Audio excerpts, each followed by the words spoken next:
Yeah. Oh, got it. Okay. Can you guys still see my screen? Yes. Yes. Okay, cool. All righty.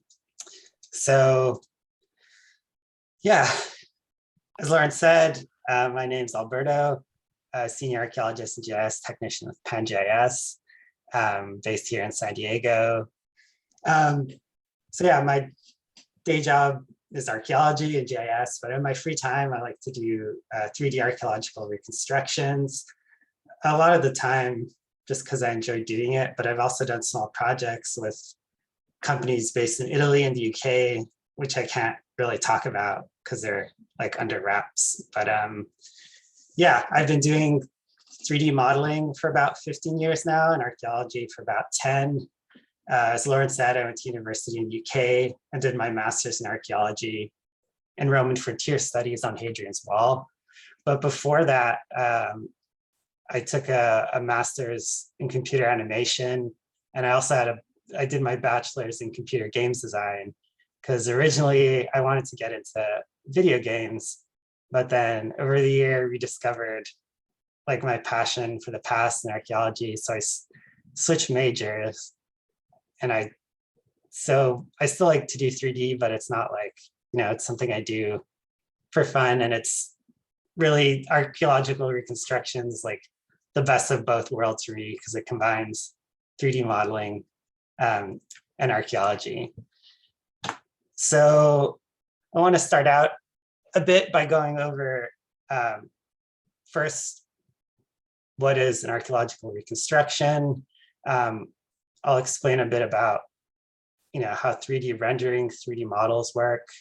And then I'll talk you through my process of 3D reconstruction. And at the end, I'll show you some of my reconstructions that you can see online on Sketchfab. I'll show this off at the very end. So to start off, what is a reconstruction? So my definition is it's basically any restoration of a site, artifact, or building based on archaeological and scientific remains or evidence. Not everything with like a historic subject is necessarily a reconstruction. To me, at least, a reconstruction needs to be like, have a very specific aim of recreating, what a past environment or object would have looked like. It can be in any medium, really, can be traditional painting or drawing. It can be, full scale models, or like I do, digital reconstructions. And it's something that people have been doing for quite a long time. Like this temple here, as you can see, this is a reconstruction from 1838 of the temple in Pompeii that I'm going to be showing you guys that I did a reconstruction of.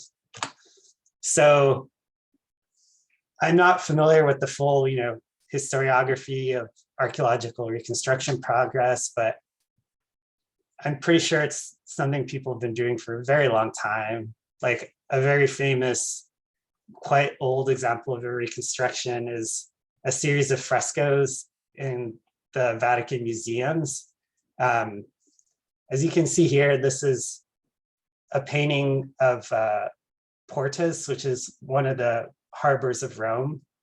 And this is the state of the ruins of the site in 1582. This painting's by Ignazio Danti. And like the next panel down the hall is his reconstruction of Portus. And we know this is a reconstruction because a lot of the little details in here are things that show that he has some familiarity with like what Portus may have looked like things like the lighthouse, which show up on a lot of Roman coins. And some of the little details of the ship show that, he's seen frescoes or sculptures of Roman ships, even though there's like some anachronisms, and some of the things he's reconstructed don't really match anymore with what, we know of the site. So yeah, and archaeological reconstructions also, really took off in the 19th century when people were getting really into the ancient Greeks and the ancient Romans. A big part of the development of, neoclassical architecture and that kind of thing was the rediscovery of Pompeii. Like in the 19th century, it became really big to go there. And like this reconstruction here is by this Francois Chabrol. He was like an architect with the School of Beaux-Arts in Paris. And they had like a ton of campaigns, and there's a ton of watercolors from architecture students of the time showing the state of the ruins in Pompeii and doing like these really cool reconstructions like this, which is, not fully accurate. And they had who the temple was dedicated to, they got that wrong. At the time, they thought it was the Temple of Venus. Now we think it's the Temple of Apollo. But this one does give a good example of how colorful Roman architecture could be. And then coming more to the present day, again, this is Jean-Claude Galvan. He's like still a very prolific reconstruction artist. This is actually also Portus, which I showed you back from 1582. This is what we think it looks like now based on all the current archaeological understanding. So yeah, this is the same place, same ruins reconstructed with nearly 400 years apart. And then we also have full-scale reconstruction, a lot of the stuff people do with experimental archaeology. This is a reconstruction of a Bronze Age house from this place in England called Butser Ancient Farm, which is like it's a museum now, but they specialize in doing reconstructions of buildings and houses. They have, Iron Age roundhouses, they have Bronze Age houses, they have even some Roman houses over there. But, this is great because it's full scale and you can walk around and it really lets you immerse yourself. And then, now we also have digital reconstruction with computers becoming more powerful and graphic software becoming easier to use. Artists have started using that more to do reconstructions. And I'll talk a bit about the benefits of 3D versus some of the other methods. This is a really cool one. I really like this one. This is by a Scottish artist called Bob Marshall, and he did a full reconstruction of a siege of Stirling Castle in 1304. And if you go to his website, there's shots from like different angles. It's really, really cool one. So what's the purpose of reconstruction? Well, often they're for educational purposes, as within an archaeological report to help illustrate a hypothesis or, how an archaeologist think a building or something may have looked like when it was complete. It could be part of an interpretive panel in a museum to help, the museum goer get a better idea of the item or the structure it was found in. But it could also serve as a form of experimental archaeology, as I was talking a bit about with the Butser Ancient Farm things. Or it can just, look nice. Like, I really like the work of Victorian painter Sir Lawrence Alma Tadema, who did a lot of really nice artwork, but that's also really well researched, showing a lot of what they knew at the time about various places. So a good example of how reconstructions can be used for educational purposes is this reconstruction of Elephantine, which is a site in Egypt. And this is during the Roman period. So here, these funky colors are actually kind of cool because this is a little thing, they call it the scale of evidence, developed by this artist, Pablo Aparicio and another artist archaeologist, Cesar Figueiredo. And the different colors show how much evidence we have for the different parts of the reconstruction. So the yellow and the pink things are things where we have, actual remains of these parts, archaeological traces of them.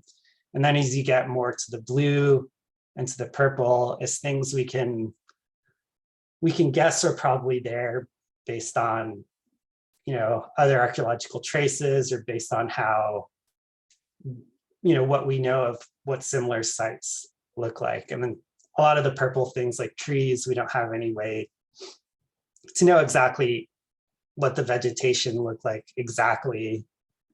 So here they're in purple with the least amount of evidence.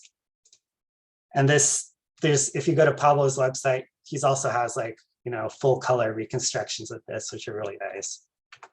On the more experimental side, again, Butts Ancient Farm, but we also have things like the reconstructions of various Viking ships found in Denmark. So the Viking Ship Museum in Roskilde, Denmark, they house a variety of Viking period ships that were found nearby.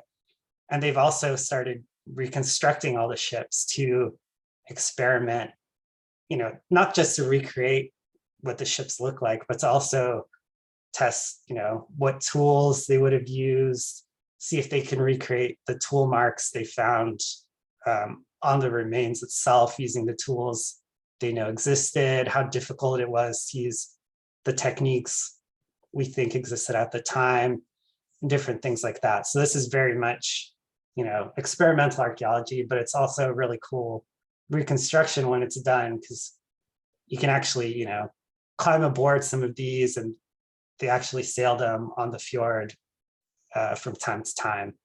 And they've done really cool things, like one of their bigger reconstructions, they sailed it from Denmark to Ireland. And there's a whole neat BBC documentary about that, but that's a tangent. And then again, on the opposite end is like the art of Lawrence Alma Tadema, like I was talking about. Like, I'd hesitate to call this like a proper reconstruction because he was a commercial artist, he was selling his paintings, but based on what we see, we can clearly see he, did a lot of research on what the buildings would have looked like, what the outfits look like. But I like this one as well because you can also see where his research was lacking. A little bit of audience participation, but can anyone point out what's kind of anachronistic about this? Because it's kind of relevant to Southern California. Anyone want to hazard a guess? Is it the plants? Yeah, that's right. He has cacti and agave, which are, endemic to this area. And the Romans wouldn't have known of those plants because, there was no link to the New World at that time.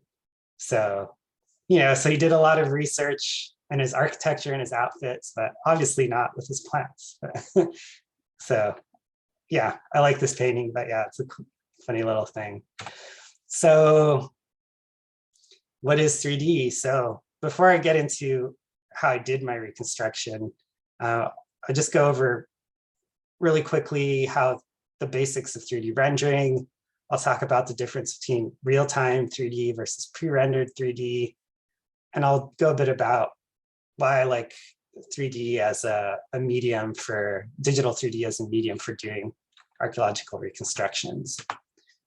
So what is 3D? So a way I like to think about it is it's your computer doing a lot of math really fast to make some cool things for you to look at. At the most basic level, a 3D model to a computer is a collection of vertices or points in a Cartesian space recorded as a series of XYZ coordinates. So like this cube, the computer has a list of all the little points that make the cube.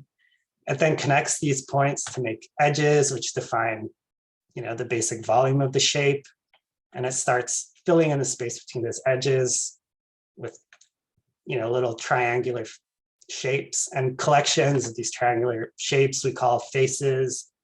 Or if you've been around 3D a lot, you've probably heard the term polygons, which is a collection of triangular faces.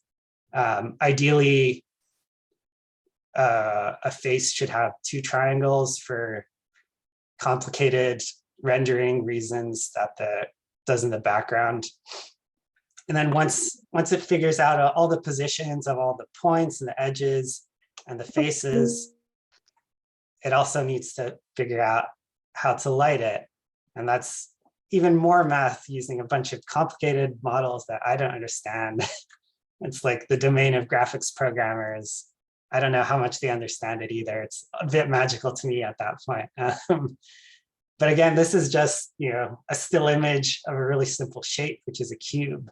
So if you want to move the cube, if you want to add more points, add more edges, more faces to make a more complex shape, and that's even more math the computer needs to do.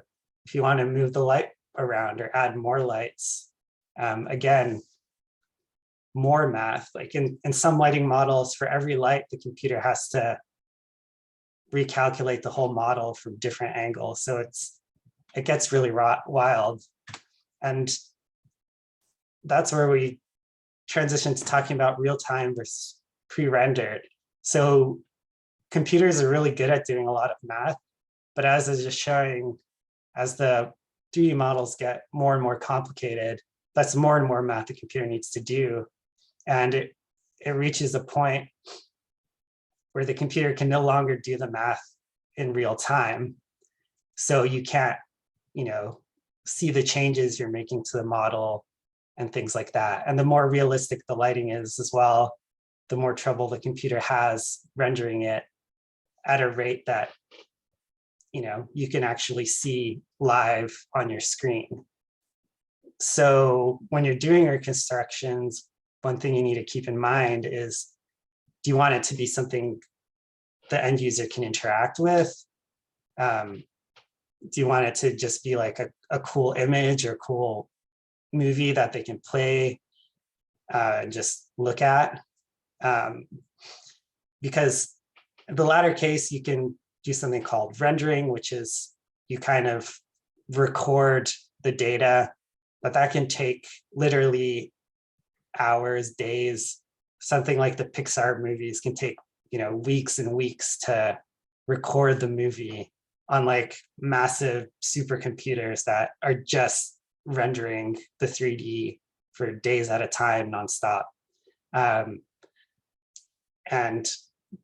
But on the other hand, by limiting the detail of your models like they do in video games, by using simpler lighting models and other visual tricks, you can make a 3D image that you can manipulate in real time. Like, I'll show you some examples, but you can rotate the model around, you can zoom in. If you've played a video game, you can walk around the scene, you can interact with things. In the past, the gap between the two was really large. Like I included, this example of, two types of 3D from the same period. This is a Jurassic Park video game from 1998 and Jurassic Park: The Lost World, which was, released the year before. These are both 3D dinosaurs, but this one probably took weeks to render like this short clip of the dinosaur roaring at the city. But in this video game, this dinosaur walks around, you can go up to it. I think you can actually shoot it in this game because of course. But yeah, these days, this gap, there's not so much visual difference. In some cases, nowadays, they actually use video game technology to make visual effects for movies. Like if you've seen the more recent Disney TV series, like the Book of Boba Fett or the Mandalorian, a lot of the 3D that's going on there is actually generated real time. Like they don't have like a set anymore. The background is a giant screen where they're running a video games engine. So they can actually change their environment on the fly and have the lighting from the screen contribute to the actual, lighting of the shot, which is a really cool thing. So why do I like 3D? Well, unlike the full scale or physical reconstructions, there's no limits to the scale of a 3D model. You can model something as small as like a sword or a lamp, or you can model a whole city all in the same software package. You don't need to source a bunch of timber. You don't need to forge your own hammers or nails or whatever. On the other hand, you can't learn how to work those materials. You can't do things they can do in experimental archaeology, like test the capabilities of the tools and things like that. But you do have a lot of flexibility in the visual aspects, which is also important versus working in traditional 2D art where you just have a flat canvas. With 3D, you obviously have three-dimensional space, so you can, explore the spatial aspects, spatial relational aspects between the different parts of a scene or of an object. You can see it in different angles very easily. You don't have to redraw it every time. The computer does all that work for you. And it also makes it really easy to make changes and to test things out. Like if I reconstruct a 3D scene, I can really easily change the lighting. I can change the colors of things, which again, with a painting, once you get the drawing done, start putting the colors in, it's much harder to change. And talking about real-time versus pre-rendered, in both cases, you can access it really easy. It's really easy to share because the output of a digital reconstruction is just an image, a JPEG or a PNG, and that's really easy to share to other people, to put online. And if you've modeled it with real-time 3D in mind, it also has the potential for it to be interactable for the end user. So tonight I'll be showing you my process behind doing the reconstruction of the Temple of Asclepius in Pompeii. The reason I chose this is this was like a little personal project. I just wanted to do a cool, relatively small little scene. So I started looking around for temples all around the Roman world, really, but I settled on this one because my criteria was something relatively small and a relatively enclosed area, so I didn't have to model any like complicated background things. And I can spend all my geometry budget on my points and polygons into a fairly limited scene that could still be interactable. So I'm going to go over a bit about the archaeology of the scene, and then I'll show you how I do the 3D modeling, especially 3D modeling focused on real time. And all this 3D modeling is done in a software program called Blender, which I wanted to highlight because I think it's really, really great. It's like it's fully open source, community built 3D modeling package. You can go download it now. It's completely free. It's regularly updated, and despite being, completely free, community built, it's pretty much blows a lot of the professional, super extensive 3D modeling software packages out there, which I actually used to use before Blender, and now I'm a Blender convert. So the temple is situated in the southern portion of Pompeii along a road we call the Via Stabiana, and that's not the original name, but that's the way the people who work in Pompeii refer it. It's in an area known as the theater district because of the presence of the theater. There's also the Triangular Forum, and there's another temple nearby, the Temple of Isis. So it's an area, there's some houses, but it's a lot of temples and other public buildings, theaters, things like that. The site was first excavated in 1766 and 1798. So this actually makes it one of the earliest temples to be excavated in Pompeii. We don't have that much documentation about the early digs. What we have comes over 100 years later. in a book by archaeologist Giuseppe Fiorelli about the history of Pompeian antiquities, which he wrote while he was in prison, which is a weird, interesting story in itself. But yeah, he gives us the first information about what was found in the temple and things like that. This is one of the earlier drawings of the temple from 1830. Yeah, so it's likely one of the older temples in Pompeii.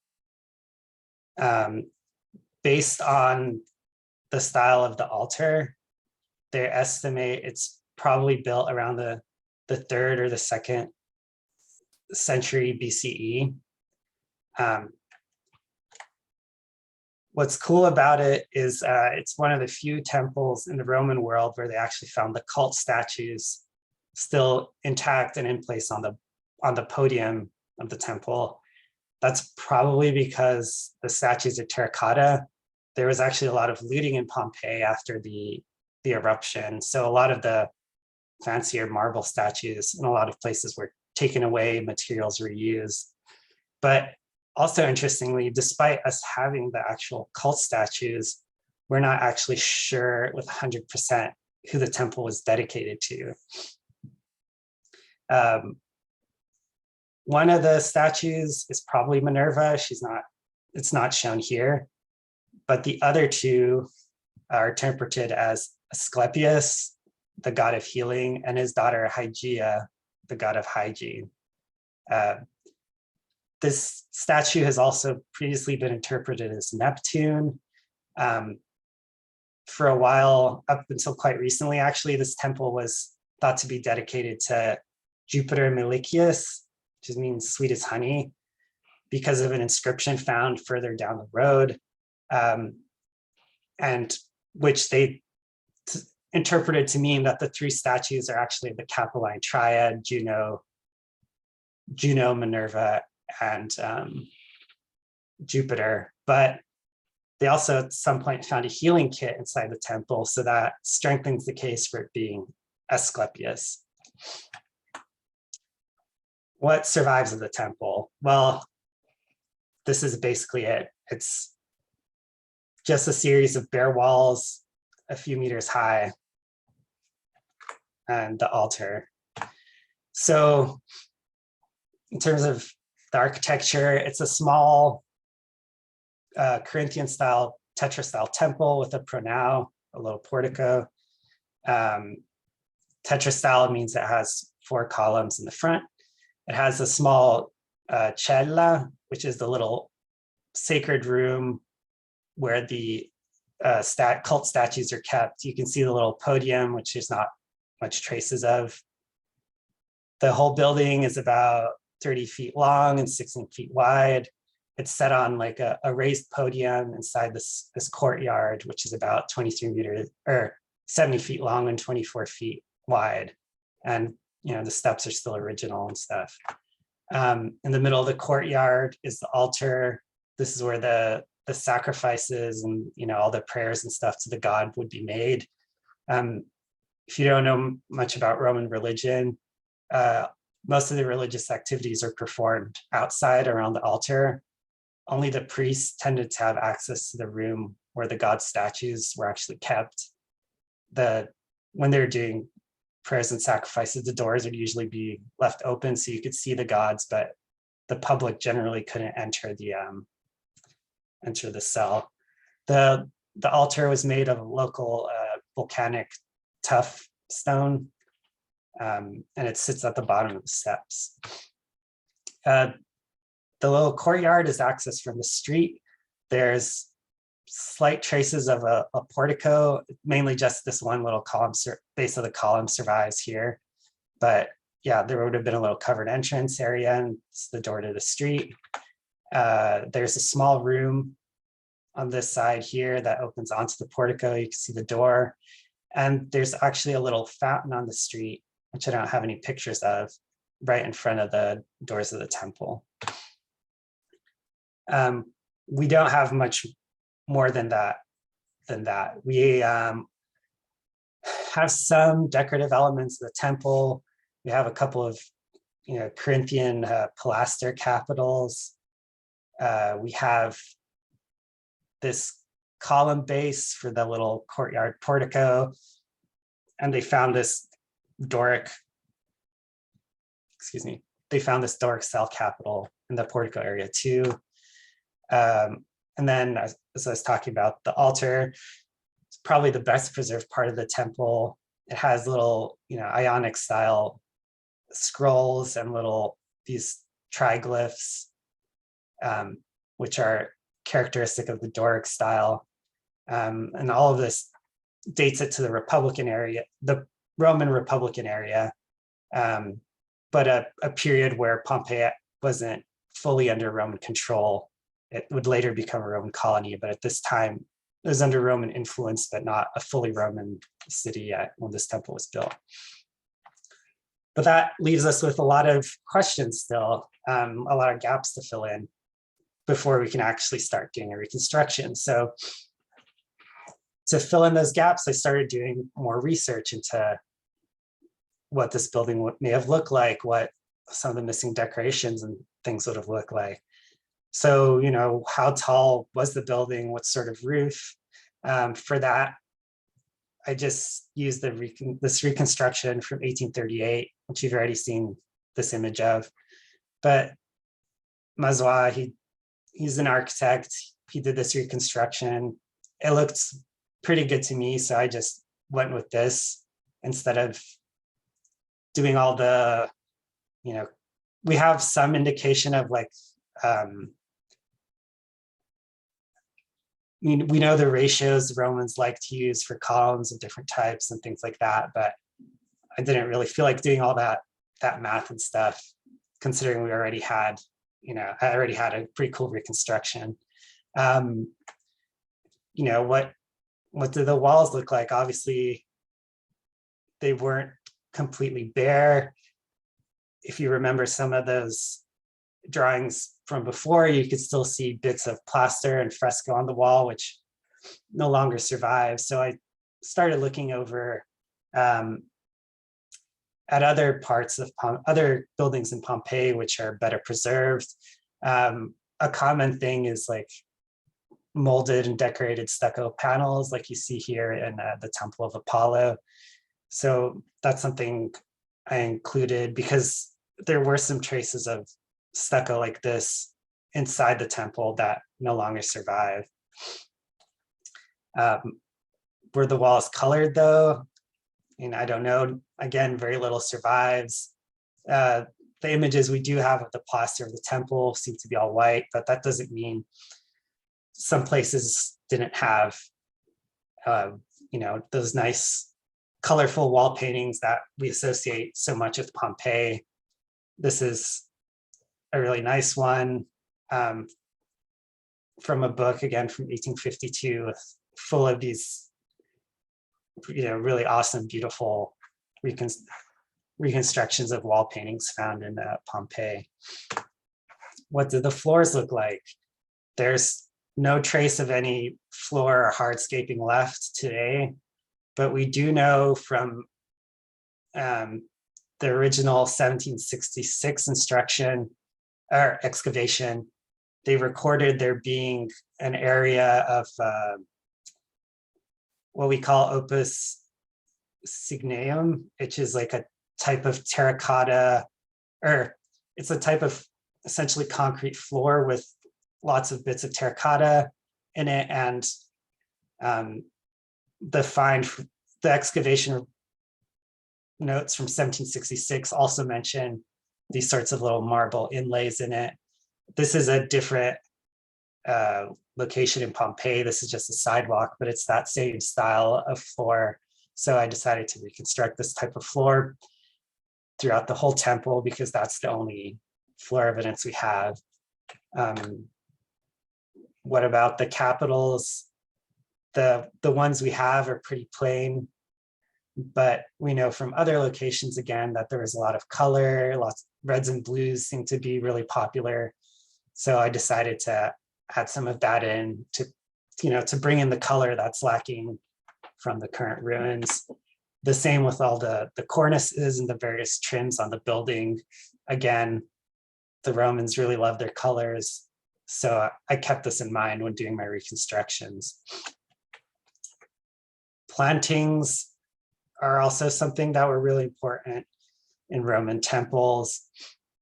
We have evidence of trees and other plants in at least 2 temples in Pompeii. This is the Temple of Venus. There's evidence for trees along the edges of the outer portico. We also have some traces of plantings in the Temple of Apollo. We don't have anything that I'm aware of in the Temple of Asclepius, but I decided to add some in because it's actually quite an important part of Roman temple design. So, with all that preliminary research done, with all my ideas of, how I wanted the various aspects to look like or what they could have looked like based on the evidence that we have, I then got to the modeling. So the first stage is getting the plans. Luckily, I was able to find some fairly recent plans from 1991 of the temple. And here, this is at the altar. So the way I'm gonna break this down is I'm gonna talk about my modeling process for the altar, because it's a nice, simple, like contained unit. And the way I modeled everything else is pretty much exactly the same as how I did this altar. So my modeling strategies, I do something called, my goal with this scene is to make it workable in real time. So I decided to use modeling techniques that they use for various video games to keep things low detailed so they can run on most computers, run in real time, they can be interactable. So I use this low poly modeling strategy called box modeling, which means, basically start with a box and then you start adding vertices and lines and extruding bits of the box to start shaping your model. Another part of this strategy is also to break down the model into modular components that you can reuse in different parts of it, which can help the computer with processing, because there's again some digital trickery going on, but if you have 2 versions, 2 like exact same aspects, can reduce memory usage, increase performance, yada yada. And in terms of actual modeling, it's a lot faster if I can just model something once and copy paste it. So, I broke the altar down into these colored sections. The little scrolls are identical, so I can just model it once, flip it over. These panels here are on all 4 sides, so I can just model one side and then pretty easily rotate it around. Same with the little triglyphs and the cornices. So my next step was to import the plans into Blender. I import them as planes and I lay them out, the top view at the bottom, and I put the side in the front view, the side in the front. And from there, like I was talking about, I put in a box and I start cutting in edges, I start adding vertices, and then I, start moving everything around in 3D space, looking from the front direction, from the side direction, from the top, and from like 3D views like this to try and get it to match the plans as closely as possible in every view. And then I add in, other little boxes to stand in for the other components. And that, voila, the basic model. So this doesn't look super great. It just looks like a gray box. There's not a lot of details. You can't see little gaps in the triglyphs. There's not little scales on the scroll work. You can't really see the panels. So what do? I don't want to add all those details. I don't want to model all those details because that adds in a lot of extra vertices and that makes everything a lot slower. So there's some tricks they do in video games that I applied to this. So what I did is I broke down those modules and I modeled all those aspects also in extremely high detail. Again, you can see the same colors as I showed you in the plans. So here's the various components of the little scrolls in high detail, of the little, decorative frieze strip, and of the blocks.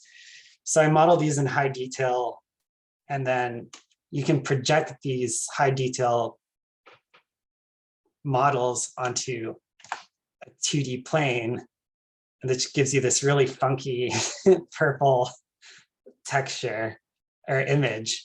And this image records all the information of the high model onto a plane. And I can also extract like height information of that model. So I know how far the different elements are. And then I can take the height information, I can take this normal map information, and then I put it into a different program called Adobe Substance Designer. And I use this to create various images that we call textures that will help give the model, color. It'll help give it more shape. It'll tell the computer how rough or how shiny the model is, things like that. So I do my little trickery in Substance Designer. It's a program where you take a lot of modules, different images, you can mix and match things together and spit things out. And what I generate in the end is what's called a base color texture, which is what it is. It's just the color information for the model. I get a roughness texture. This will tell the computer how rough or how smooth the surfaces are. So in this case, white is rough, black is smooth. The final normal map, like here, I've added in more little surface details, like chisels in the rock, little bits of moss, things like that.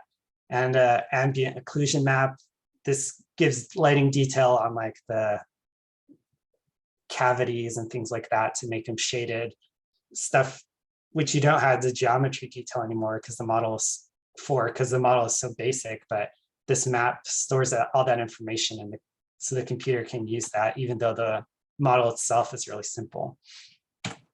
So I have all that, but now I need to apply it to the model. Obviously, it's a 2D image. How do you put it onto a 3D model? Well, this process called UV unwrapping, which is basically like, cutting the models into pieces and laying it flat onto the image on the various pieces. Like here, you can see the scrolls laid onto the details of the scrolls and the little, triglyphs laid out here. So then once you do that, you apply the texture and, well, here's the color. Of course, this looks kind of flat because at this point, the computer doesn't know how to shade the model. It just has the color information. It just has the texture applied to the model. So then you plug this into something called, all the textures I made, you plug them into something called a shader, and that gives the computer instructions on how to shade the model to give it, the actual depth. And here's the shaded model this is what it looks like with just that normal map I was talking to you guys about. You can see now you have the panels, now you have the gaps in the triglyphs, you have more details in the scroll. And all this is from an image plane mapped onto that really basic model I did before, and you get all this extra detail. It's a really cool little trick. And then bring it all together and you have the nice fully shaded model. This takes into account the roughness of the surfaces, has the colors, has the normal map information. Now it looks pretty nice.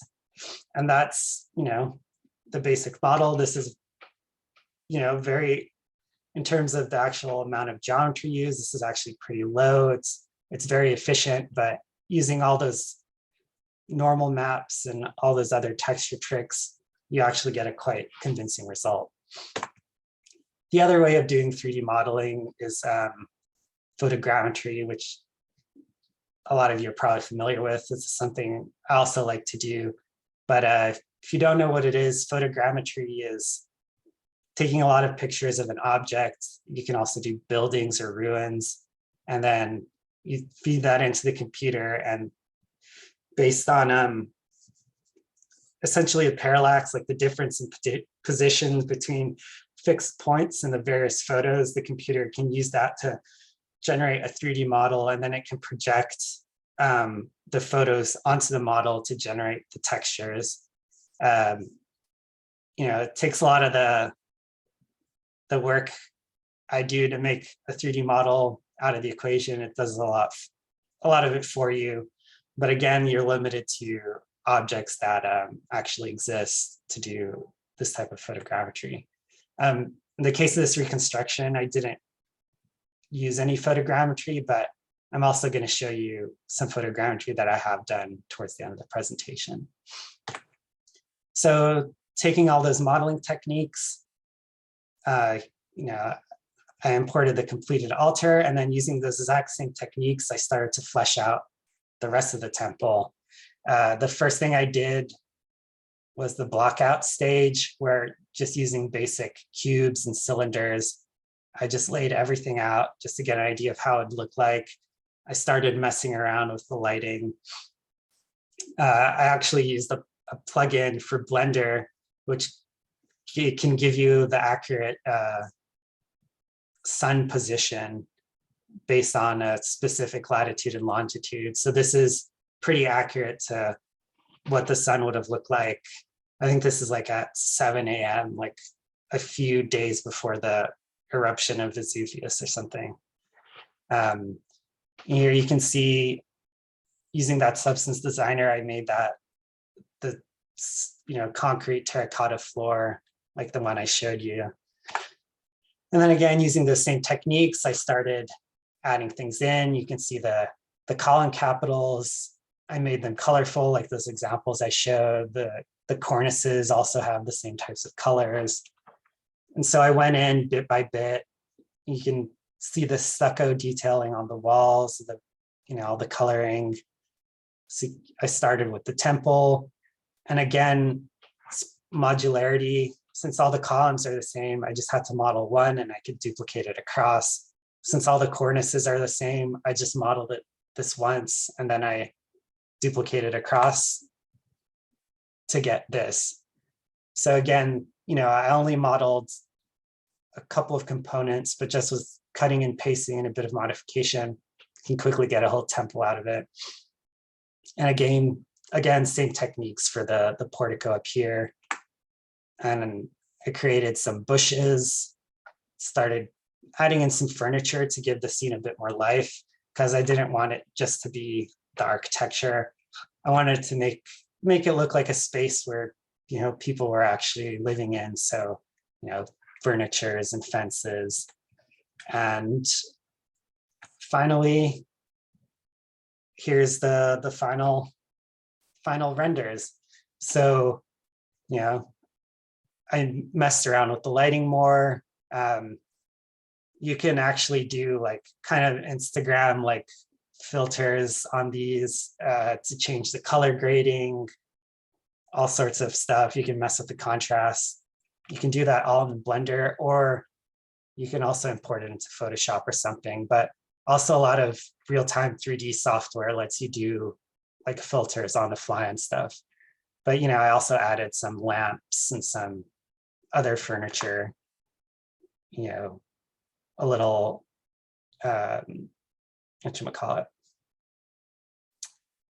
a cupboard, some hanging lamps. Like these are based on also other finds from Pompeii. The lampstand as well is like a model of one found in Herculaneum. and so are all the little, the cups and the plates. I also added in other little lived in details like the little wreaths and stuff like that. Again, here's the altar with some wreaths. We have frescoes from Pompeii showing wreaths draped on altars like this, and showing the hanging ones. So I decided to add those in again to make it look more alive. And instead of just having a plain wall, I also like to add dirt and damaged bits of plaster again to just make it more like a space that's actually decaying and being weathered. Added some dead leaves on the ground. And yeah, here's those frescoes I was talking about, just to add a bit more color.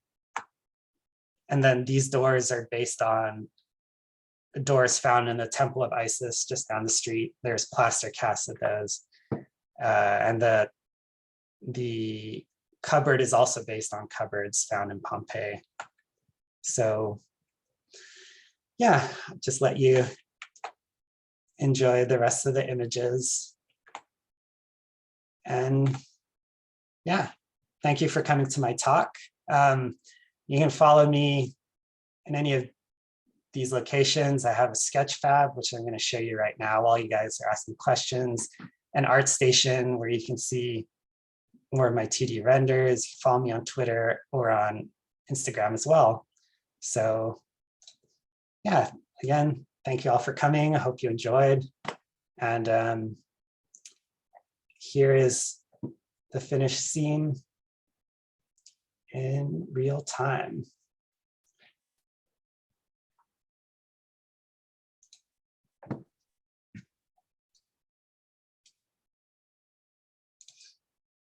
So yeah, any questions?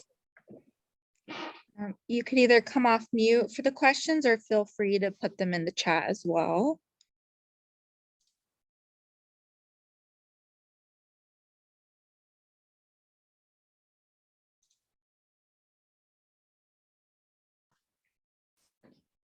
Nothing so far, just a lot of thank you messages and I'm writing one.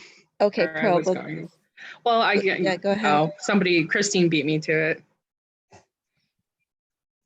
What was the name of the program you used again to create this? Oh, it's called Blender. I can bring up the slide again.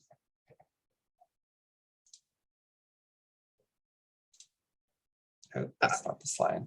And then my one question, I'm sorry if you already said this, but how long did it take you to make this model?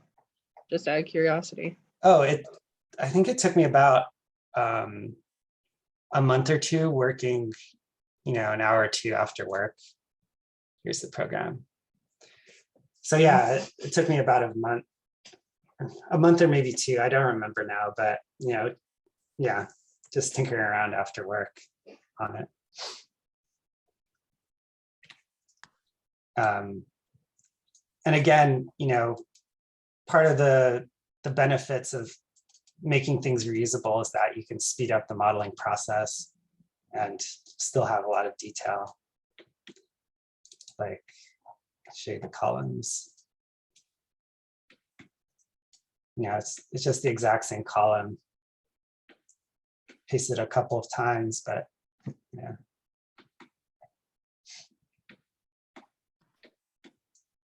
And anyone can access this model that you're showing here on Sketchfab. Yeah, so if you go, this is my Sketchfab account, sketchfab.com/opuspoly, and then you can see here's the temple one, and I also have this little reconstruction of one of those Viking ships I was talking about from the Viking ship museum. This one I did a little animation too of the sail. And if you have the Sketchfab app, actually you can see these in augmented reality. So you can put it on your phone and you can make it like sit on your desk or something. So it's kind of fun to do.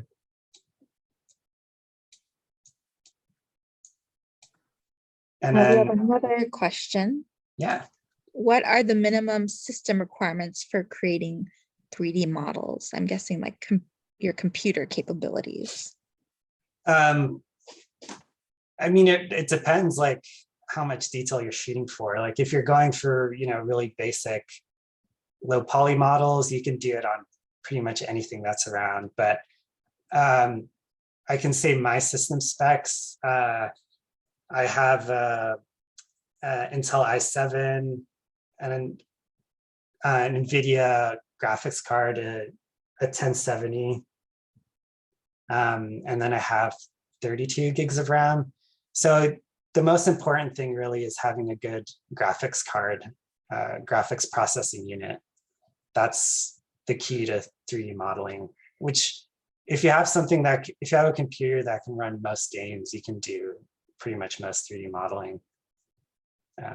Again, the faster the better, but most things around the $1,000 range, you can do most things you want to do. Awesome. And then another question we got, do you plan on ever using your models for 3D printing? So some of my photogrammetry stuff you can use for 3D printing already. I haven't tried it myself. Like actually this one that I just brought up, it's a completely closed in mesh. So this one's up for free on Sketchfab. So if you want, you can go download this. And if you have a 3D printer, you can actually try printing it out. I've never done it myself. I don't have access to one, but I think it'd be a really cool thing to do. This is a bust from the Getty Villa that, to talk a bit about photogrammetry as like an easier way to do 3D modeling. It's actually pretty good right now. Like this, I shot this completely with my iPhone. So, and this is the results I got. It's not as good as if I was using, a full-scale digital camera, but I mean, it's pretty convincing still. And, I also have, again, all shot with an iPhone. This little statuette of Nemesis, again, the last time was at the Getty Villa. I spent a lot of time while Shannon was looking around other parts, taking hundreds of pictures of, a single thing to the weird looks of everyone around me. But again, this one's free to download and it's, fully enclosed mesh, so you can 3D print it. Should be able to 3D print it without much issue. And then other little reconstructions I've done. This is from, this is a bust from the British Museum that they have available for free online. The actual bust is just, just looks like this, but it's a free downloaded. So I downloaded it and I painted it in 3D software and I did like a cooler render of it. So it's that famous bust of Alexander the Great. And you can, as it would have probably looked when it had color, which is faded because a lot of Roman statues were actually painted. So that's another cool thing about Reconstruction, especially in 3D. You can, go back and add color to a model you scanned of like a, Greek or Roman statue or a statue from wherever else that doesn't have the color anymore. You can bring the color back and, print that or just upload it on Sketchfab like this for people to look at. How often have you used photogrammetry or the 3D modeling in your local archaeology work? Not that much. There often isn't that much, time or opportunity to do it. If anyone needs anything scanned, me and Pan just would be happy to help out. We've done some work with the San Diego Natural History Museum. It was for like a paleontological find. I don't know if I can talk about it yet, but we did help him out with that. That was pretty cool.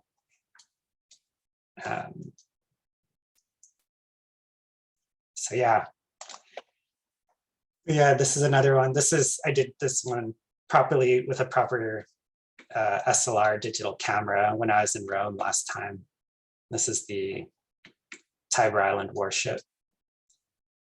And if you're interested in like seeing all this textures I was talking about on Sketchfab, you can also, you know, get the full breakdown of the various texture types.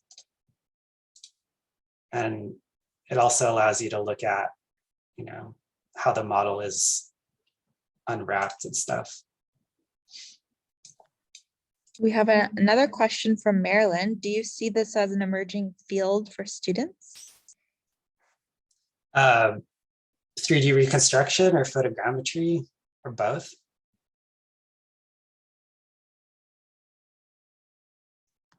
Either or? I think so, yeah.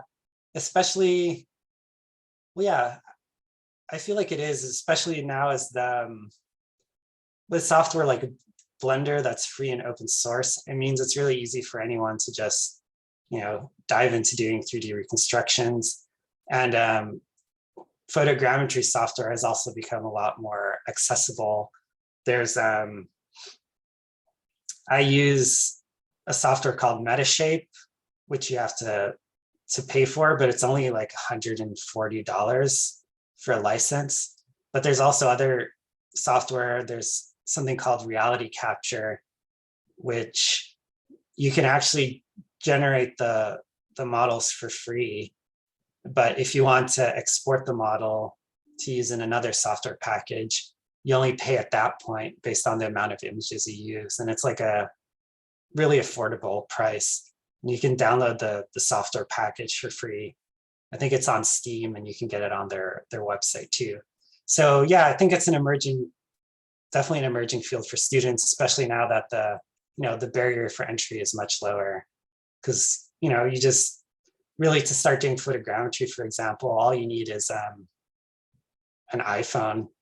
If you have a nice digital camera, you can get slightly better results, but, you know, and if you want to get properly scientific, then, and you know, extremely accurate with your 3D scans, then it starts getting a bit more expensive. You start needing to get higher quality imaging equipment. But if you're just looking at, you know, something like this for use in reconstruction, or just to calculate volumes, or, you know, mess around with different lighting conditions, then yeah, it's fairly straightforward. And for actual 3D modeling, there's so many free resources on YouTube these days, especially about Blender. If you're really interested in doing it, you can just go to YouTube and, you know, search how to model in Blender, and you'll get hundreds of great results. And you know, I've been doing 3D for years, but, you know, even I still go on YouTube or just on Google a lot and search how to do things, because there's a lot of people with, you know, different techniques, and that can, you know, it's very easy to learn these things nowadays.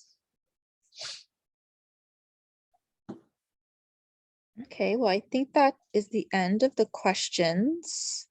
I know there was a request to show your social media again, / page links.